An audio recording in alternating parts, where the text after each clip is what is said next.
এক যুগ আগে ক্যামেরাবন্দি হয়েছিল শুভতমার রোমান্টিক গল্প, তারপর হঠাৎ থেমে যায় শুটিং, হারিয়ে যায় সিনেমাটি। 12 বছর পর সেই ভুলে যাওয়া ছবি ফিরে আসছে নতুন নামে, মন যে বোঝে না। বিস্ময়ের বিষয়, নায়ক নায়িকা কেউই জানেন না মুক্তি পাচ্ছে তাদের সেই পুরনো প্রেম কাহিনী। 12 বছর আগে শ্রীলঙ্কার মনোরম লোকেশনে শুরু হয়েছিল এক প্রেমের গল্পের শুটিং। নাম ছিল লাভলি, মন বোঝে না। সেই গল্প তখনই থেমে যায় নানা জটিলতায়। পরিচালক শাহানুর রহমান সোহান সিনেমাটি ছেড়ে দেন নায়ক আরিফিন শুভ ও প্রযোজকের সঙ্গে মতবিরোধের কারণে। তারপর যেন হারিয়ে যায় ছবিটি, কেউ জানে না এর পরিণতি।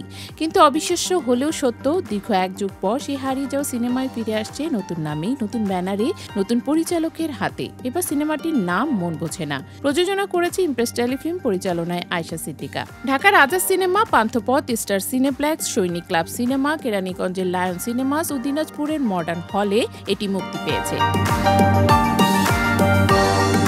সবচেয়ে অবাক করা বিষয়, সিনেমার নায়ক নায়িকা আরিফিন শুভ ও তমা মির্জা দুজনই জানেন না ছবিটি মুক্তি পাচ্ছে। তমা জানিয়েছেন, গণমাধ্যম থেকে মুক্তির খবর জেনেছি, আমার সঙ্গে কেউ যোগাযোগ করেননি। এটি তো অনেক পুরনো কাজ। 2013 সালে ছবিটি শুরু হয় দ্য রেন পিকচার্স এর ব্যানারে। তখন প্রযোজক ফয়জুল ইসলাম শাহী নিজেই আউটডোরে শুটিং এর কাজ পরিচালনা করেন। পরে দায়িত্ব নেন পরিচালক শাহাদাত হোসেন লিটন। তিনি কিছু অংশের কাজ শেষ করে সরে যান, আর সেই জায়গা থেকে ছবিটি শেষ করেন আয়েশা সিদ্দিকা। চলচ্চিত্র সার্টিফিকেশন বোর্ডের ছাড়পত্রে এখন জানা যাচ্ছে পরিচালক হিসেবে কেবল আয়েশা সিদ্দিকার নাম। ফেসবুকে তিনি লিখেছেন, ইমপ্রেস টেলিফিল্মের প্রযোজনায় আমার পরিচালনায় আসছে এক হৃদয় ছোঁয়া রোমান্টিক ও পারিবারিক গল্প, মন যে বোঝে না। এই সিনেমায় আরও অভিনয় করেছেন তারিক আনাম খান, হাসান মাসুদ, মনিরা মিঠু, চৈতি ও কাবিলা।